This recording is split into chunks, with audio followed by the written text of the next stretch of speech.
Welcome to episode 30 of Pineapples and Thorns. Unfortunately, Peter's unable to join us today, but we are here with Fado and our very, very special guest, Big Vale. Welcome, guys. Hello. Great to be here. Hey. Glad to have you. So, Vivi, tell us a little bit about yourself, your Clash history, how you started playing, what town hall levels you play, and how many accounts you have. Oh, gosh. Okay, so yeah, I've been playing since late 2012. I remember downloading the game. I can't remember what phone I had at the time, but I was a phone player up until a few years ago, and I downloaded it. I think it was around Christmas time, because it was when Apple used to do their 12 days of deals or whatever it was called back then. And I saw this game, Clash of Clans, and I thought, you know what, I'll give it a try. Let's see if it's any good. And from then, I was kind of hooked right from the get-go. I don't think I've stopped playing for more than a few weeks, and that was back when I was a Rush Town Hall 9. I've been in many clans over the years. I went through a phase of just hopping from clan to clan. I've had multiple different names of my account over the years, so I'll just keep them to myself, just in case anyone remembers me from years ago. That's probably safest.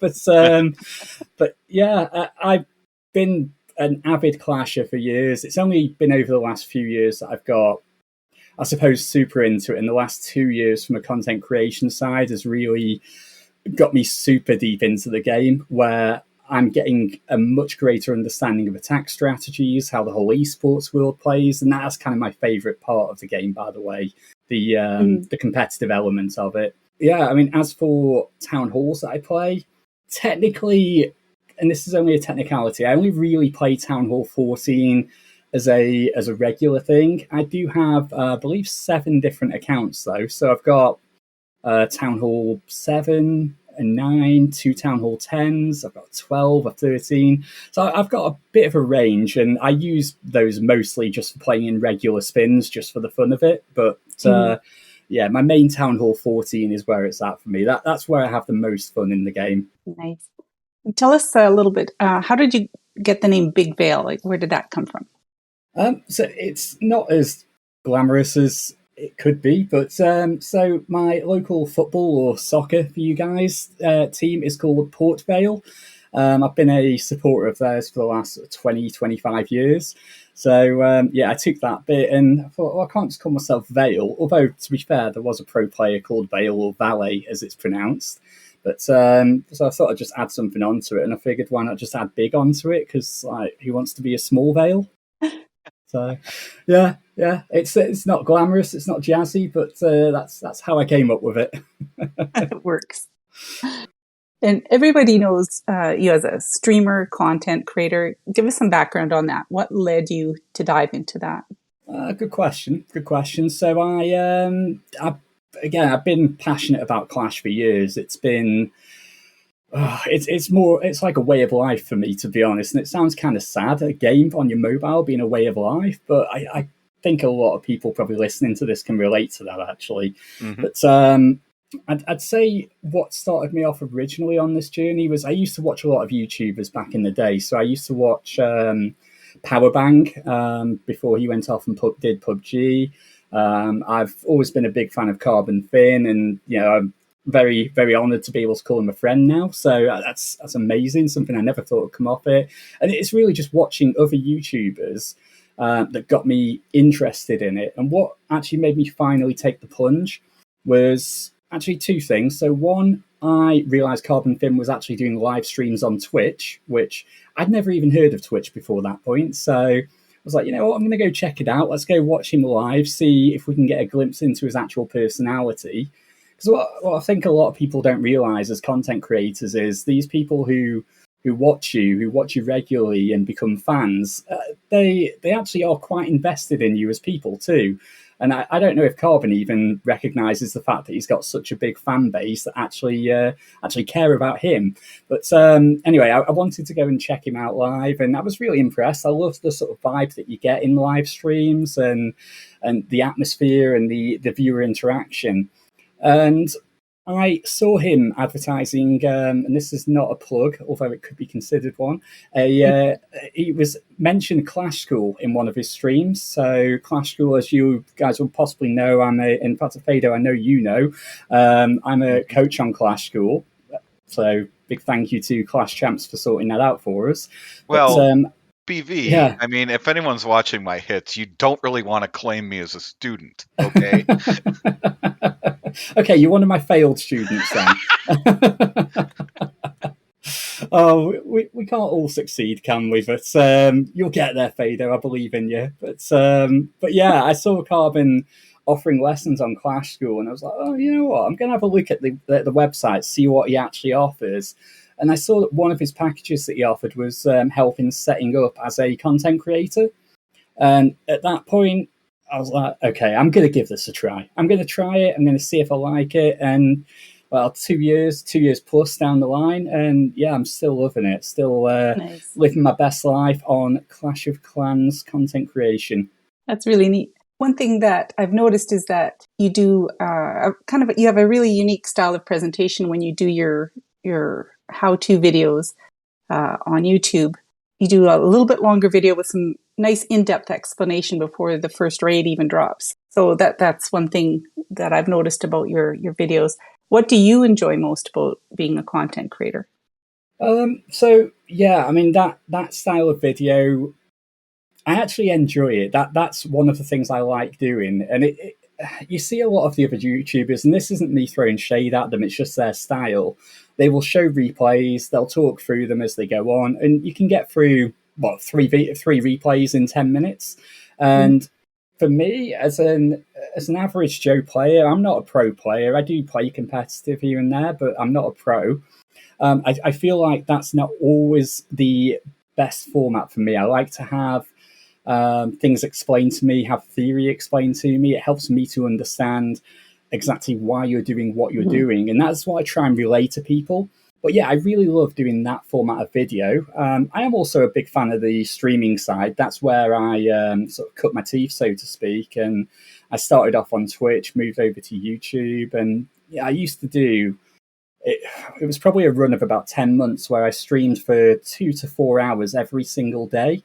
It ended up getting a little bit too heavy, so I ended up cutting that down and eventually moved away from Twitch. But yeah, the streaming side of things and the viewer interaction that I mentioned before was it's a lot of fun for me. I really, really enjoy it. Oh, and so, when we think about like watching sports on TV, then, it's the analyst that adds the value. The play-by-play guys are saying, here's what's happening, but the analyst is digging deep. So in American football, they'll be like, well, here's what the quarterback saw. Or, over there, it could be the Yeah. Martin Tyler versus Andy Gray type thing, and I'm not saying Andy Gray was a brilliant analyst, but he was there for the analyst side. Yeah, as an English person, that means nothing to me, but I kind of get your point. Yeah, kind of. So I tend to do a bit of a hybrid of the two. So I'll do some analysis. I'll do a little bit of that. I don't go too heavy on it because at the end of the day, you've got to know your audience, and I know my audience aren't all professionally minded attackers. They're not going to see an attack and see all the intricacies of it. And I dare say, even if I did bring them up and mention them to them, it's going to be a little bit boring. So sometimes the detail is right to throw in there just to explain why something happened. But I try and keep that element of it light. And it's more just talking through the attacks as they happen. And I guess it's, a bit of analysis and a bit of commentary. It's a little bit of both thrown in. But yeah, it's a lot of fun for me to do that. And I used to on Twitch not just stream esports. I would also do a weekly 1v1 event. So we'd get however many people signed up for it throughout the week. It could be 20, it could be 50 sometimes. Sometimes these streams would last for like 6 hours. But we'd set up a 1v1 bracket and have people come along and just hit each other. And we'd just basically be chilling on stream, chatting, having a bit of fun. And, that's a big part of it too. And I remember speaking to Finn a while ago about this, asking him which one he prefers out of YouTube and Twitch. And he told me he prefers the Twitch side of things from actually doing it, because YouTube's a little bit lonely. You're sat there on your own making a video. You've got no one around you to interact with. You're just doing essentially admin tasks once the video is recorded. Mm-hmm. With Twitch, it's all about the interaction. You're directly involved with all of the people on stream with you, and I mean, you can make of it what you will with the interaction. But for me, it was a lot like hanging around with friends every day. Mm-hmm. So that's what it meant to me in the early days. Obviously, moving over to YouTube is a little bit different. We've got a bigger part of it, probably about 90% of what I do is regular video creation. But for me, that's still fun. I still enjoy it. I'm learning new skills in creating the videos, making the thumbnails. And yeah, I mean, I wouldn't do it if I wasn't enjoying it. Let's put it that way. Do you have any favorite or standout moments from streaming? What was your favorite event to stream, for example? I would say my top one was, do you guys know Woody? Yeah. Yeah. Okay. So my top one was, I ran 2 seasons of a tournament when I streamed on Twitch, the Big Vale Invitational. And for the first season, for the final, it was, who did we have? We had PlayStation Gaming versus Volume Zero, now known as Chasmat Gaming. So we had that, and I had Woody casting the final with me on my Twitch channel. That for me was like just huge. I've been a fan of his for ages. He's like your super hype man. So for anyone listening to this who doesn't know Woody, yeah, he's the loud guy. He's the guy who comes up with all the hilarious puns. He's the shouter. He's just amazing at what he does. And it was just a real privilege to do that stream with him. We had all of the content creators, the big names like Judo turning up to the stream as well and watching. And yeah, it was just a really surreal time, given that I'd only been streaming myself for probably about 6 months at that point. So I was just a new streamer with like 300 people watching my stream. It was just weird. But yeah, that was like a really, really big moment for me, I think. It sounds like a lot of fun. I know I've seen Woody on some of the Clash of Clans streams, and he is super high energy. So it would have been a lot of fun. Oh yeah, big time.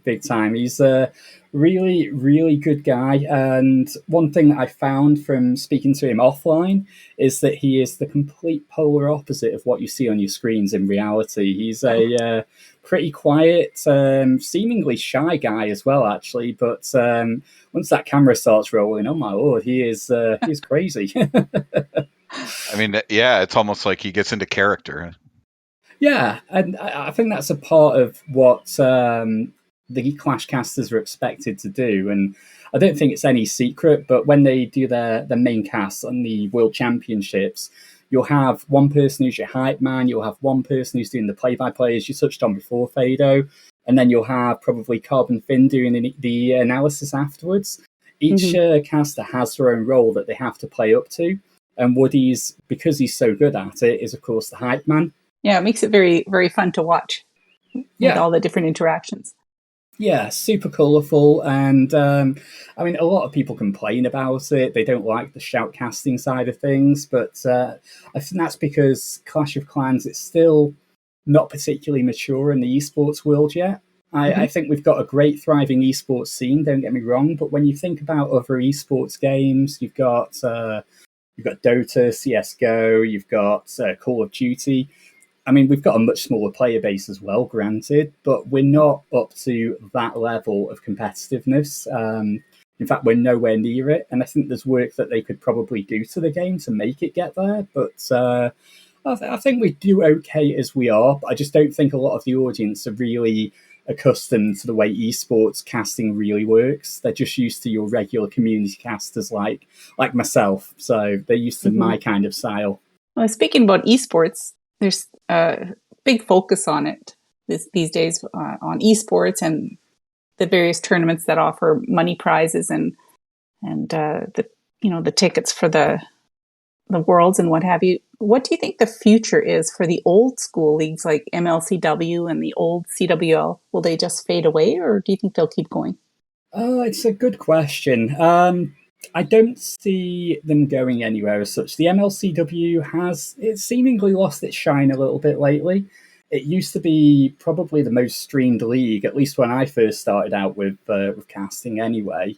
And don't really see much of it at all anymore. It'll still exist, I think. It just has sort of faded a little bit into the background.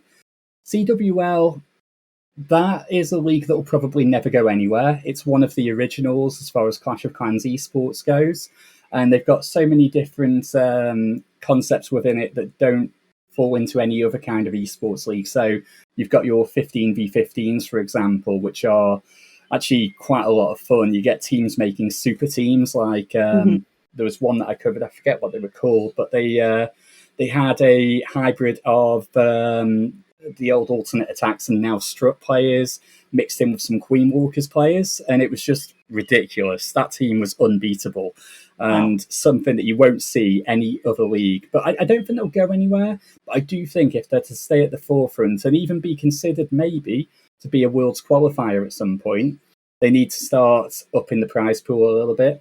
They need to start finding better sponsorship or more sponsorship. But I don't think they'll go anywhere. I just think they may just continue to be overshadowed by some of the qualifier tournaments. Yeah. So I have a question from one of your viewers. He wanted you to tell our listeners a little bit about Putty. You always hit her base, he says. So yeah, Putty's my cannon fodder. So yeah, she's the leader of Wargmongers. Lovely person. She's been super supportive of me when it comes to streaming and YouTube as well. And as you can see, a lot of the bases I hit are hers. It's really useful to have that. If I didn't have Putty posting bases for me, I'd be trolling friendly challenge clans, begging my clanmates to log on to post FCs, and who's got time for that? Definitely not me. So yeah, she's super helpful. She's always been very supportive, and yeah, Putty, if you're listening to this, you know that I appreciate it. So thank you. That's awesome. Another question we had was, how did you, quote unquote, get good at Clash? Did it come to you naturally? Okay, I just spent time watching videos of Fado attacking, and just learned what not to do. So I'm joking. But no, it just came with practice. As I said, I used to watch a lot of YouTube videos. I'd watch Carbon, Eric, Itsu, basically all of the YouTubers that are now ultimately my peers and people that I will talk to on a regular or irregular basis. They're the kind of people that I learned from. Essentially, I'd see a concept that they're working on, and I would go away and spend hours and hours practicing it in friendly challenges, take it into legend hits, until I get to the point where I fully understand it. And I guess it's kind of like snowballed over time, because I've done like so many different attack strategies by just stealing other people's ideas, which, sounds bad putting it that way, but I guess everyone does it, that I'm now what I'd consider to be a jack of all trades when it comes to pretty much any attack strategy in Clash. And because of that, I've also now got the in-depth knowledge of the game to sort of come up with my own approaches. So rather than just using cookie cutter army comps that someone shared on YouTube once, I can now adapt those compositions to maybe suit my playstyle better, or even suit the base that I'm hitting. So yeah, it's come through just a lot of hard work, I guess, is the crux of it. A lot of hard work and making sure that you're paying attention to what the creators out there are putting out onto the internet, because these guys know what they're doing. So how many hours a day would you say you'd actually get to play Clash? Okay, so I do back-to-back war spins on my lower accounts, so that's probably about like 10 attacks every 2 days on those in wars. So that's usually really quick, though. I'll get a Town Hall 10 hit done in about a minute, so it's not really too much too time intensive, and I don't really plan lower Town Hall hits. I just kind of YOLO them. From a Town Hall 14 perspective, which is where most of my time spends, I would probably say maybe about an hour and a half doing my legend hits every day.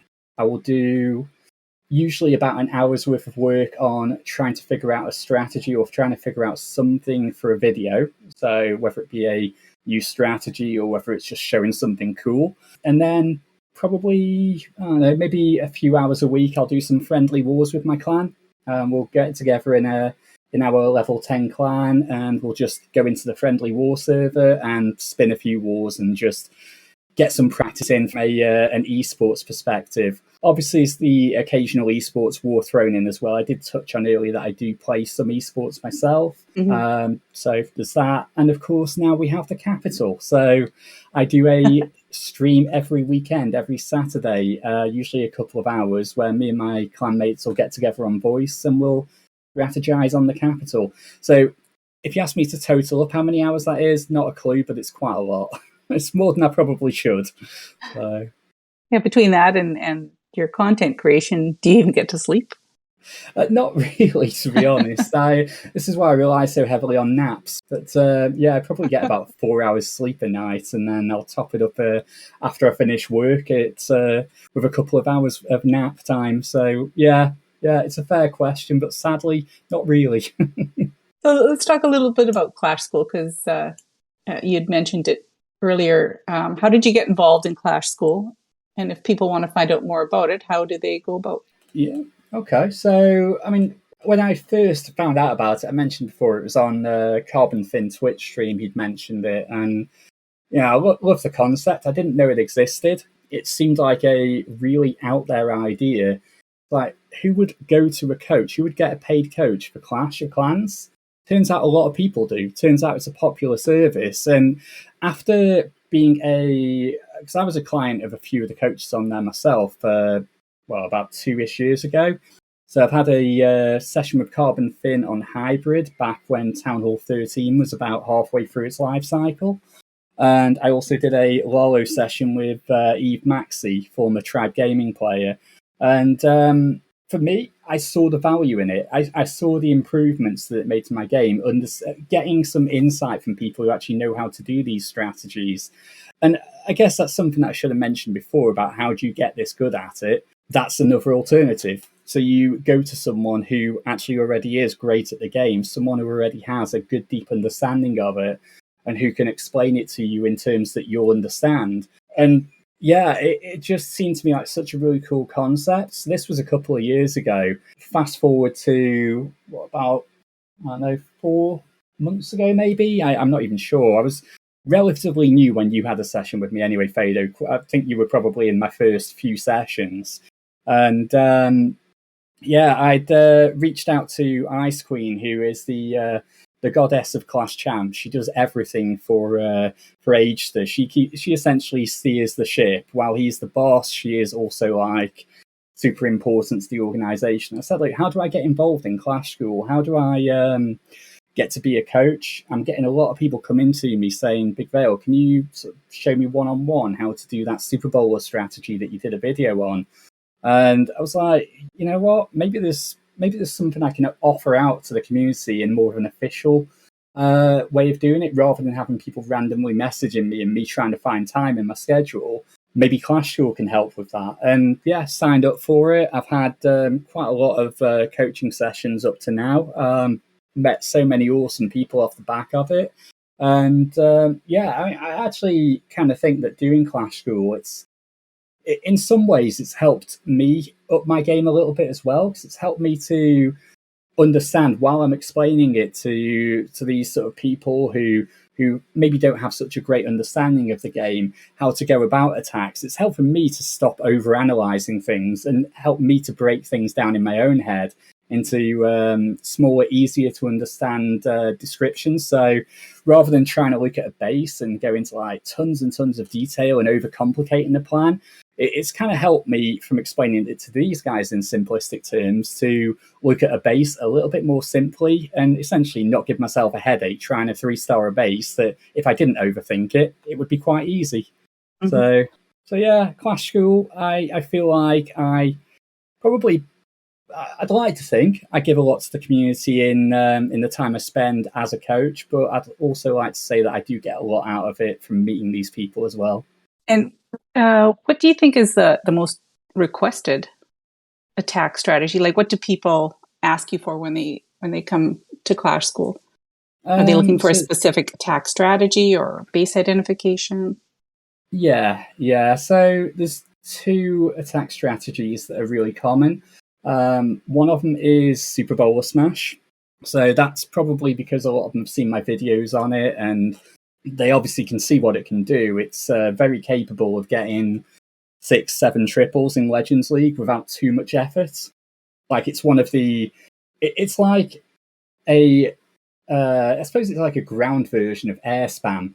Not that it's as easy as air spam, like you're not just dropping the troops and hoping for the best, but it's a small amount of phases involved in it. You've only got 2 phases in the attack, which is funnel and then drive your troops through the middle.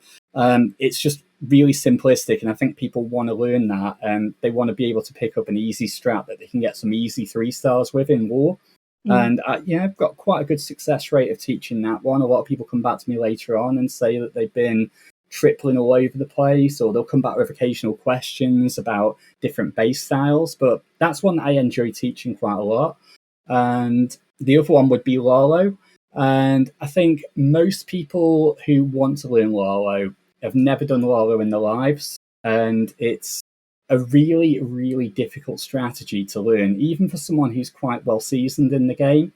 It's not easy just because of how fragile balloons are, and if you don't get the tanking right with the hounds, or if you don't get your spell placement right with your freezes and hastes, your balloons are going to die a very quick death, and it can go from being a potentially spectacular 3-star to being a spectacular fail. So yeah, Lolo's a difficult one to learn, and I think people sort of realise that as we talk about it through the session, that it's a big mouthful to try and bite off. So yeah, tough one, but it's a great strategy anyway. So guys, if you're listening to this and you don't do Lalo, this is not me discouraging you. It's a great attack strategy, but don't expect to get it really quickly. It'll take time. Yeah, it is really a thing of beauty to watch a successful Lalo attack. Yeah, and no, for sure. It's a spectacle one way or the other. yeah, it's either going to be awesome or awful. Either way, it starts with awe, doesn't it? So yeah, whatever. But yeah, it's one of those attacks that if you see it in a war from a pro player, it's like, oh my god, that looks so good. But yeah, then when you go away and try it yourself, it's like, how on earth did they make this work? How did that happen? We all rush out to try that and fail quite spectacularly, is right. Oh, exactly. So what's your personal favorite attack strategy? I've got a few, to be honest. I mentioned before that I'm more of a jack of all trades when it comes to attack strats. So I do a bit of everything, and I try not to spend too much time hung up on one. I'd say Super Bowlers are a great one to pick up just because of the versatility and relative simplicity of it compared to some other strategies.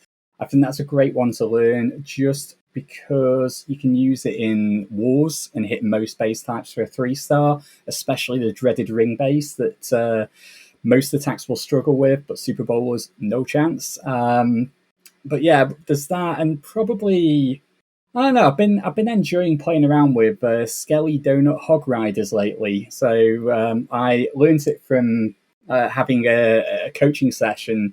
So yeah, I still do get coaching sessions, by the way, with Sinte from MS Esports. He's widely regarded as the master of hog riders. Yes. So went to him and said, look, do you actually do coaching sessions? He was like, yeah. So we arranged it, and he taught me through how to do Skelly Donut and how to build pathing for hogs. And yeah, since then, I've been having an absolute blast playing around with it in Legends. Nice. So, I mean, that would be interesting. Is there like a language barrier with him? It's a good question. There is a little bit, yeah. So he does speak English, and it's pretty passable English, to be honest. It's much better than my French. I know like 2 words in French, so that's not hard to beat. But yeah, there's a bit of a language barrier in there. But if he doesn't know how to say something out loud, he knows how to type it. So yeah, we're just switching between voice and then him going to clan chat to type something out instead. But it doesn't get in the way of the session. It's actually still a pretty good session to go for. He's not actually a Clash School coach, so I'm not going to promote him too much. But if you ever are interested, then he does do coaching for Blueprint base building. And you know what, I can't deny it. He's a really good coach, really good guy. So if you want to learn how to do a hog specific attack, maybe Sinte's the right guy to go to. Yeah, and I don't speak pro, so that would be like doubly hard. Yeah, no, there is that as well. Yeah, there is that as well. So he's been a pro player forever. He's a big innovator in the game as well. He's the one who made Hogs cool again. So yeah, I don't know how he would coach a sort of average Joe player. I'm not sure, but yeah, certainly the session I had from him was enjoyable. But if you want to learn from someone who's not particularly smart and a bit of an idiot, then yeah, you can book in with me. I can try and teach you how to do it instead. So, yeah. We talked a little bit about the most recent update of the Clan Capital. What are your thoughts on it? What kind of improvements do you think are needed? Okay. So, when I first heard about it, I thought it was a terrible idea. Not because I think it's bad in itself, but because I wanted Town Hall 14 updates. I wanted something to be able to make videos on. So as a content creator, you're relying on the game staying fresh or certain elements of it staying fresh for your videos to be of any interest to people. And in the absence of any new troops recently, I haven't really had that from them. So I was a little bit disappointed that there were no Town Hall 14 updates and it was all about the capital. Since the inception of it, though, I'm actually liking it quite a lot. So I mentioned we have a lot of fun on a Saturday live stream with my clanmates. We'll get on voice on Discord and just basically strategize, chat away about the bases, about different ways you can combine your troops to take down a base. And yeah, I actually really enjoy it. It's something that was on Boom Beach a long time ago. For anyone who's played Boom Beach, it was okay, not a bad Supercell game, but the one thing it did do well was that mega base concept. And I do like that we've got that now. I think it's really, really cool. I think the diversity in troop selection right off the bat is pretty good as well. You don't have to work too hard to unlock stuff beyond your classic Barch troops. So you don't, it's, yeah, I mean, for me, it's just so far pretty good. I think the only thing they could really improve on it is the early game rewards that you get out of it. I feel like the raid medals that you get, it's a little bit lackluster. I mean, the only real attraction to them is to use them to self-donate weird CC troops, which I've been doing with super archers a little bit. So because they unlock super archers. But if you want to spend them on potions, I think one raid weekend is enough to buy you one potion, which economically is very imbalanced, in my opinion. Mm-hmm. Yeah, I know there's a lot of mixed feelings with that. Clans that have apps like Discord where they can hop on voice and interact with each other might be enjoying it a little bit more than, say, some of the average clans who don't do that kind of interaction in Discord on a daily basis. So, they're probably not getting the full experience that Supercell perhaps intended for people to get out of the game. That camaraderie that you develop getting on voice and planning out things. So yeah, I actually agree with that, Kat. So, thinking about it from my clan's perspective, we have a bit of an esports background, so we're used to the whole voicing thing. But yeah, you're right. For the casual clans out there that they don't really, they've probably never even heard each other's voices or probably don't know anything about each other. Yeah, this is probably not such a great concept. So yeah, I guess one thing that makes this easier is the ability to communicate with your clanmates and plan.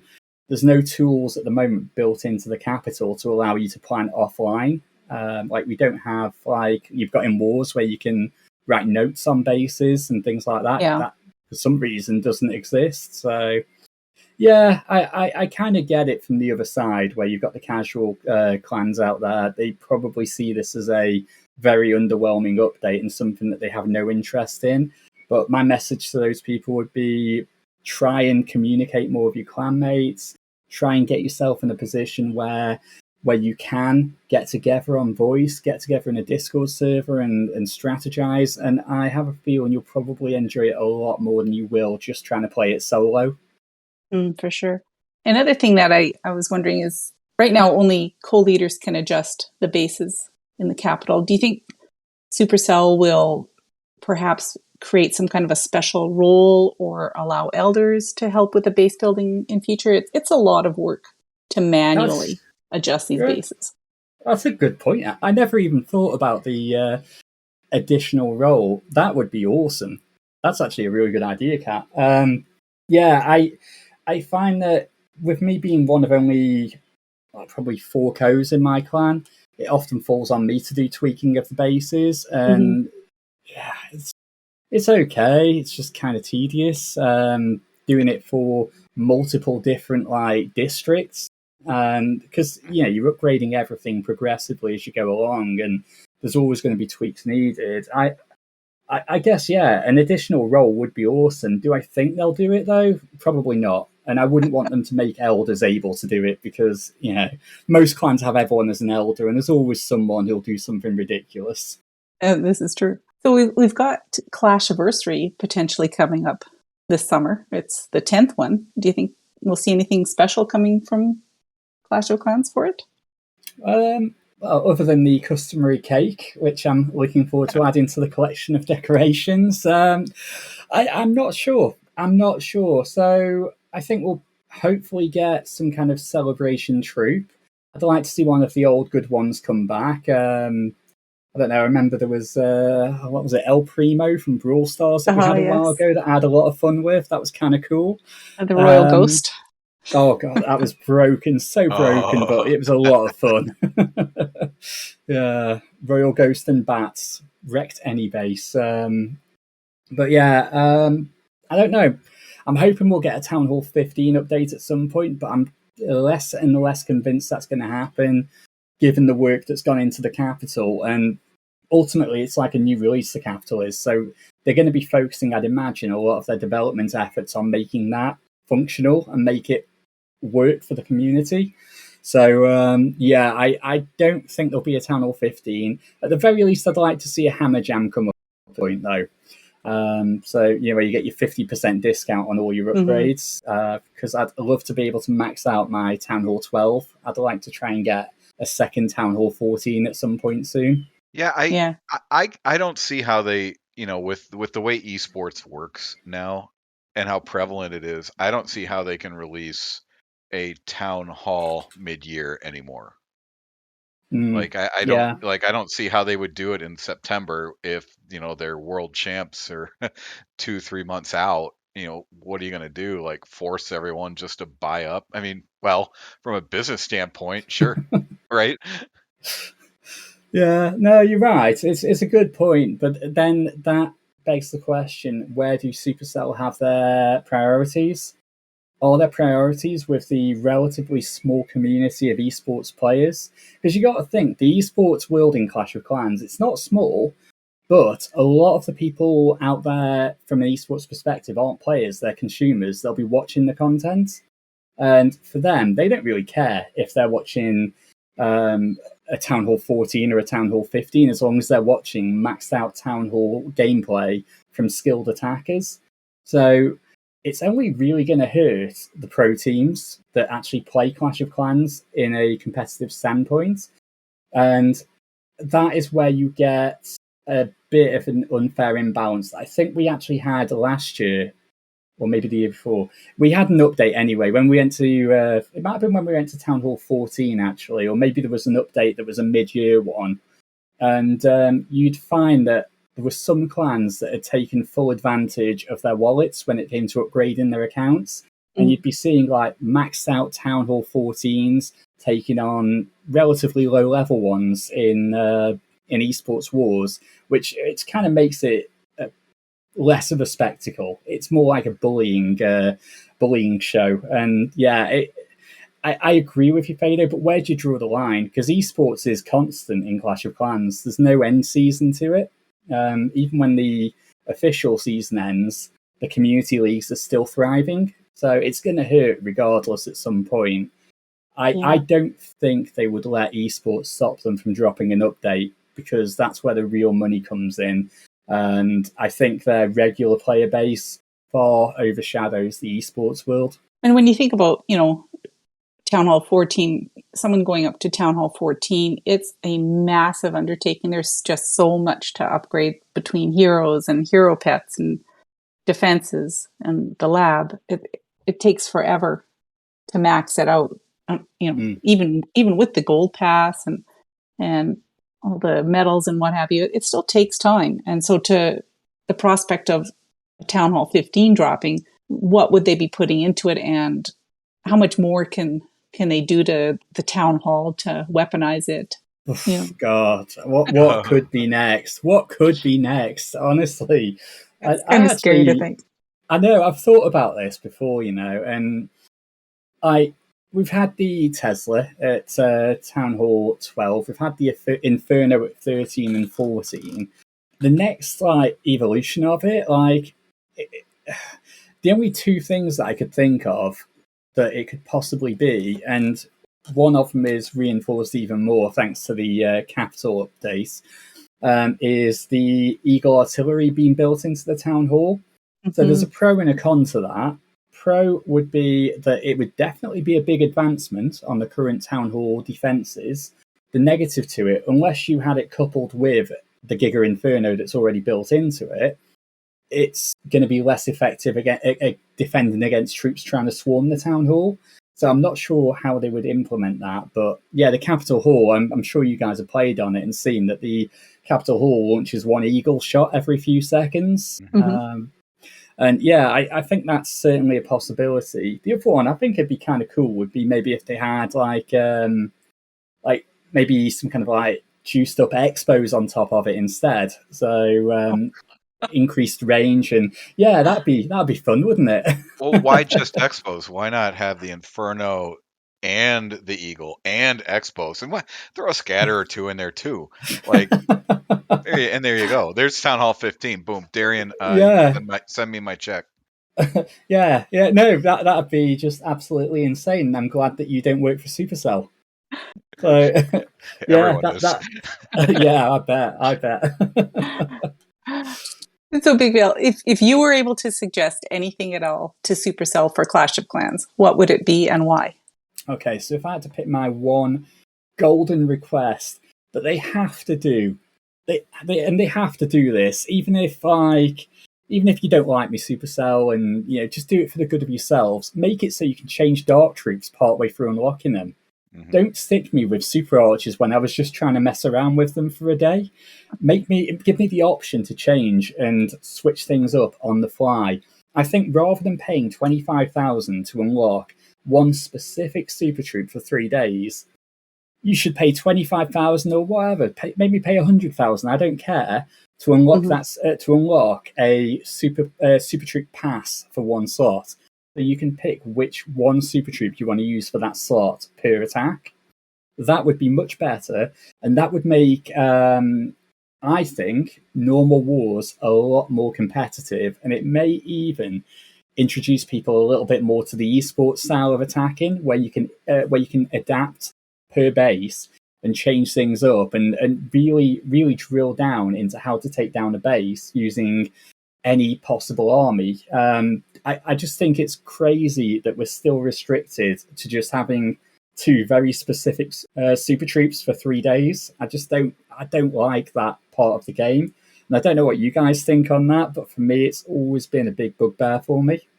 Yeah, I love that idea. Because if you unlock super wall breakers and super bowlers, well, you're locked into those 2 slots. And then somebody wants super wizards, for example, Fado, and you can't donate to them. But at least now they can spend their raid medals to donate to themselves. But if you run out of that, then what do you do? So I really like that idea, and I think it's past due. Yeah, no, absolutely. I think it also takes away the versatility of attacking too. So, like you say, if you've got Super Bowlers unlocked, you've got your Ball Breakers unlocked, brilliant. You can go and Super Bowl smash until the end of time. But what if you want to switch things up and you want to try and do a Lalo or a hybrid where you'll need maybe Sneaky Goblins instead of the Super Bowlers? You can't. You're stuck doing that one attack for 3 days. And I think that's quite short-sighted of the dev team. And this isn't me sort of laying into them about it. They've got priorities, but for me, this is one that would personally make the game much better. And it'd mean that I could do potentially, I mean, one video idea that'd be super cool for me would be to do a full Legends Day with a different army for every single attack. Mm-hmm. And it's impossible at the moment because most armies these days rely on a super troop. And, you know, if I wanted to do a hybrid, that'd mean I can't have Super Bowlers unlocked. And I'd love to throw a Super Bowler attack in there. So, yeah, it takes away from the versatility. And I do think that as well as the obvious donation thing around Super Wizards, which is always like 5 Super Wizard requests stacked up in every single clan that exists in Clash of Clans. Mm-hmm. Beyond that, I do think that it's something that they really, really should look at. And it's something that I hope that Darian takes away to the dev team and they do fix in the upcoming update, which hopefully we'll get in the next couple of months. Let's hope that they listen. Yes, fingers crossed. So we've come to the end of the show. I want to thank you for joining us today. And we have some shout-outs. Do you have any shout-outs, Big Vale? Yeah, just a shout out to my home clan Warmongers. Obviously, Putty's the leader, so hello, Putty, and everyone else in the clan. And a big shout out to Bushido Esports as well. They are the clan that I am the official content creator for. So, top esports team. They're going to be making big waves in the next year or so. So keep your eyes peeled. And of course, probably not really a shout out as such, but a thank you to you guys for having me on here. I've been talking to Fado about it for a couple of months now, so really, really glad to have finally got to talk to you guys. That's been wonderful. Fado, how about you? Do you have any shout outs? Yeah, I have a shout out to Big Vale, of course, for being here. And BV, just let me know if anyone else at Clash School, you know, if you take a lesson or two from them, if they can be bought as guests for a podcast, that'd be super. You know, a shout out to, you know, this is a pre-shout out to Big Vale. He'll be, I'll twist his arm enough. He'll host us for one of our little tour stops this summer, 5 of us, and we'll go to the clan that you don't want us to sully your war record. And we'll show up and have a good time. Also for, you know, all the people in Red Thorn who continue to make it what it is. I have been extremely busy in real life for a number of reasons for about 4 to 6 weeks, and my absence or relative absence is really not even felt because everyone is just it's just a fantastic clan to be in.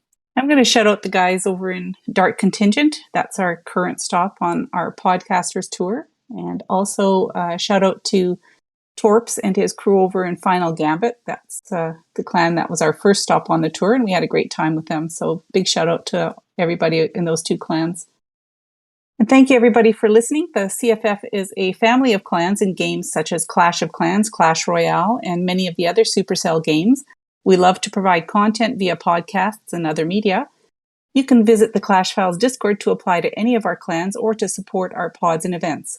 As always, please send us your comments, ideas, and questions on Twitter at RedthornCoc or join the Clash Files Discord at discord.gg/ClashFiles.